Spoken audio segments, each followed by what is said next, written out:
New day, new life.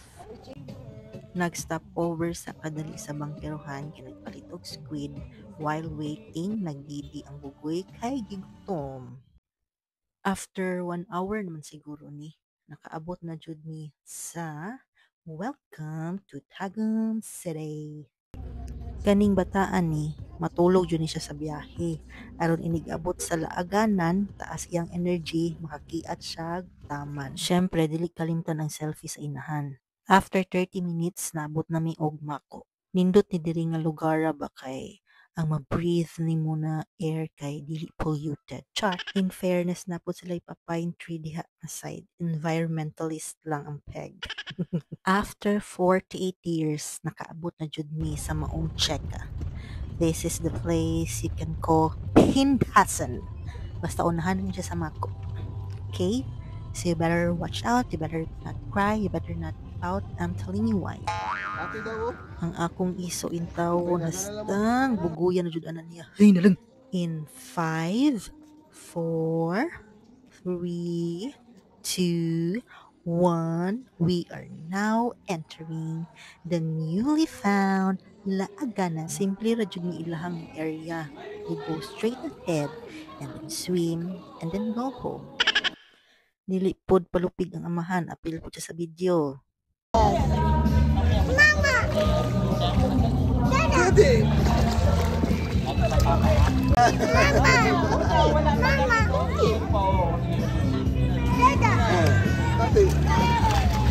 Mama! Daddy! Ale! Ah, lagi! Oh, na. Nagbantay ra in taon ko sa kong anak ani kay I have my menstruation. Lain po kayo, di pa magkadugo ang dagat, bayet. Sus, ani jud ang mga inahan ba? Nasa likod ng camera. Ang importante mabidyohan ang mga anakins kay para anay memories.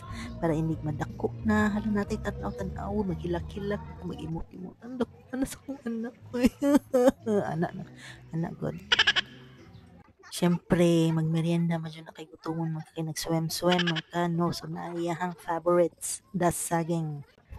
Mao jud ang ampay niya, magsigig dula sa tubig, kanang matigo gina siya sa balay, duki kini siya mahuman kay gusto niya mag-play sa water. Yang usahay, gusto na siya magsiglabay-labay ang mga toys niya, panglabay niya, ginana siya. Sige lang, uy, kay baby pa man na, wala cute-cutie.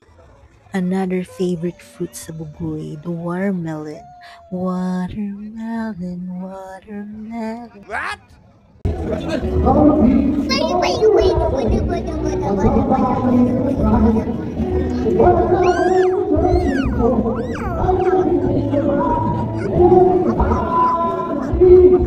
So, before mi manguli, namalik sa isa tabing dagat. Kaya ang bugoy, gusto daw siya magbabay sa water. Water!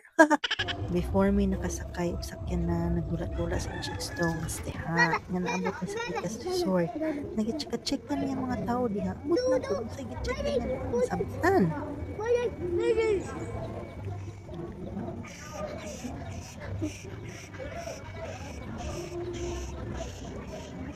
Sa wakas, manguli na jud mi. Mga around 4:30 mi nang lakaw sa resort. And then, after mi diri og traffic. Gabi na bayot.